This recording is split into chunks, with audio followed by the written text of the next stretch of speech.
नकबा यानी क़यामत कुबरा क्या है और फ़लस्तीनी इस दिन अपने हाथों में चाबियां लेकर क्यों निकलते हैं? ये चाबियां देखने में सादा मगर वज़नी हैं। इनमें से कुछ जंग आलूद भी हैं, लेकिन वो सिर्फ दहात के टुकड़े नहीं। हर साल नकबा फ़लस्तीन उसे क़यामत कुबरा भी कहते हैं के दिन फ़लस्तीनी सड़कों पर निकलते हैं। उनमें से बहुत से एक कीमती आसार को थामे हुए होते हैं, जिसे बहुत से ख़ानदानों ने नस्ल दर नस्ल अपने पास महफूज रखा हुआ है।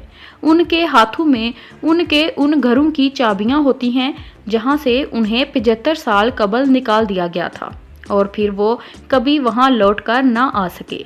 गुरब अर्दन में रामल्ला की रिहायशी और फ़लस्तीनी शहरियत व पनागज़ी की रिसोर्स सेंटर बोर्ड की रुकन लुबना शोमाली ने बताया कि उन्होंने चाबियां अपने पास रखी हुई हैं क्योंकि उन्हें वापसी की उम्मीद और ख्वाहिश है। ये चाबियां उनके घरों की अलामत हैं। इससे कोई फ़र्क नहीं पड़ता कि उनके घर अभी तक खड़े हैं या तबाह हो चुके हैं, क्योंकि उनके पास अपने घरों को वापस जाने का हक है, जिसका बैनुल-अक़वामी कानून ने उनसे वादा किया था। इसराइल ने ब्रिटिश मैंडेटरी फ़लस्तीन से 14 मई 1948 को आज़ादी का ऐलान किया, जिसके दूसरे दिन से 15 माह तक जारी रहने वाली अरब इसराइल जंग शुरू हुई और इसके दौरान 7.5 लाख से ज़्यादा फ़लस्तीनी अपने घर बार छोड़ने पर मजबूर हो गए और उन्हें उनके घरों से बेदखल कर दिया गया। ये वही बेदखली है जिसे नकबा या क़यामत कुबरा के नाम से जानते हैं और हर साल 15 मई को मुज़ाहरों के रूप में इसकी याद मनाते हैं और इसमें उनके घरों की चाबियों का अहम किरदार होता है।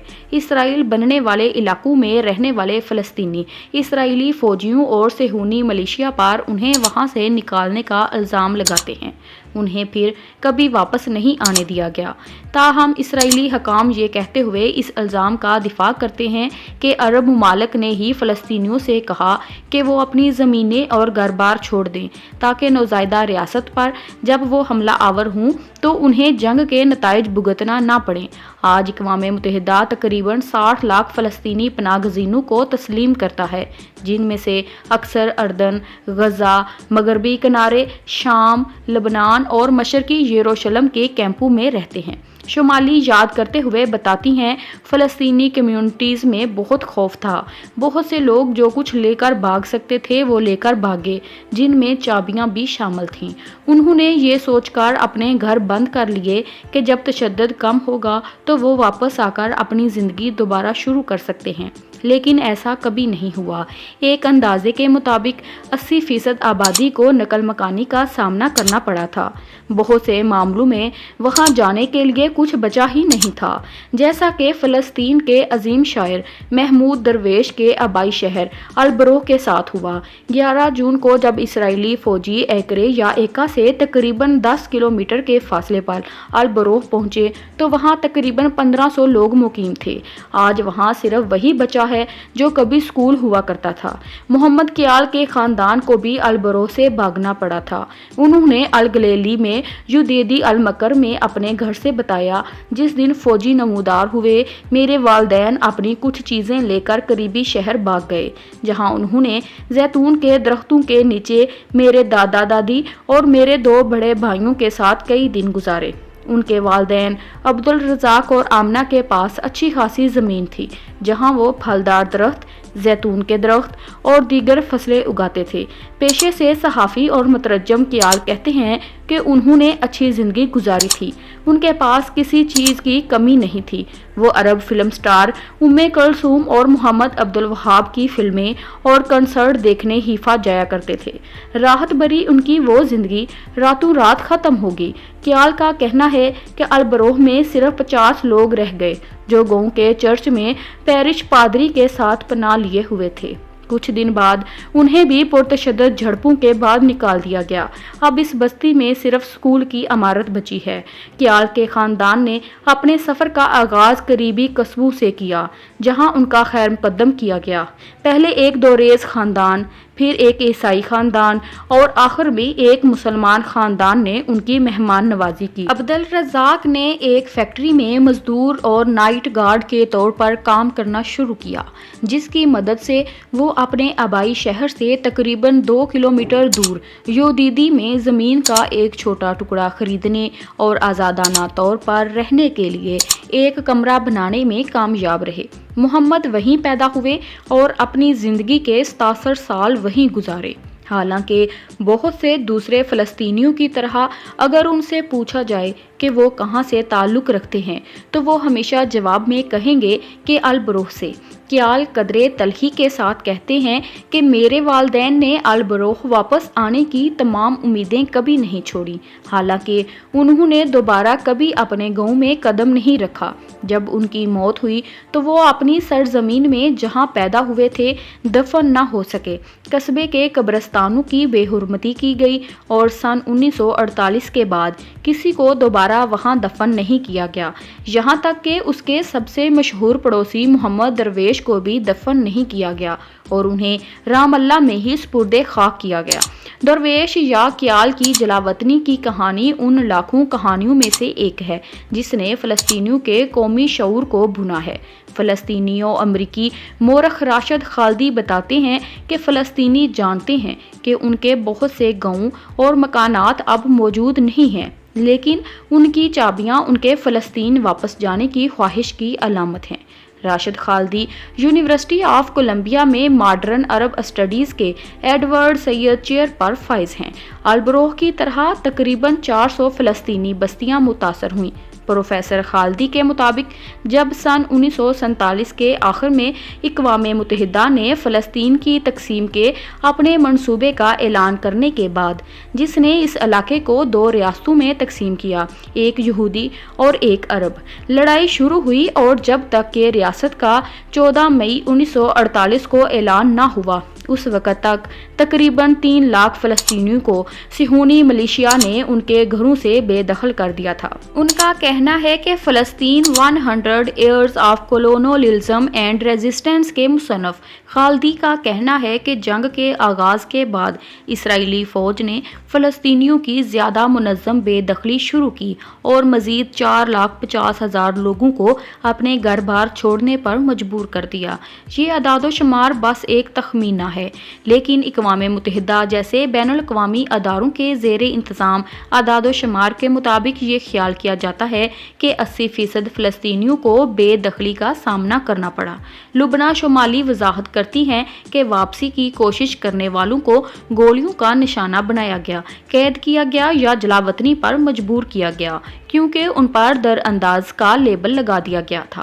خالدی بتاتے ہیں کہ صرف وہ لوگ جو پیچھے رہ گئے تھے اور اسرائیل نے اپنی پہلی مردم شماری میں انہیں رجسٹر کیا تھا، انہیں ہی اسرائیلی شہری تصور کیا گیا تھا۔ باقی تمام کو غیر حاضر قرار دے دیا گیا اور ان کی جائیداد ضبط کر لی گئی، چاہے وہ مثال کے طور پر مشرقی یروشلم کے ہی کیوں نہ ہوں اور ان کا گھر صرف شہر کے دوسرے حصے میں چند میٹر پر ہی کیوں نہ ہو۔ کچھ جگہوں پر جہاں آبادی نے مزاحمت کی وہاں مورخین نے قتل عام کی دستاویز لکھی ہے، جیسا کہ دیر یاسین میں ہوا، جہاں جنگ شروع ہونے کے فوراً بعد 100 فلسطینیوں کو موت کے گھاٹ اتار دیا گیا۔ یا پھر تنتورا کے واقعے کو ہی لے لیں، جہاں کچھ شاہدین کے مطابق 200 غیر مسلح افراد کو قتل کر دیا گیا اور یہ واقعہ ایک حالیہ اسرائیلی دستاویزی فلم کا مرکزی کردار رہا ہے۔ مورخین کے اتفاق رائے کے مطابق سن 1948 میں فلسطین کے برطانوی مینڈیٹ کی آبادی کا صرف 1/3 حصہ یہودی تھے، جو تقریباً 6 لاکھ لوگ تھے۔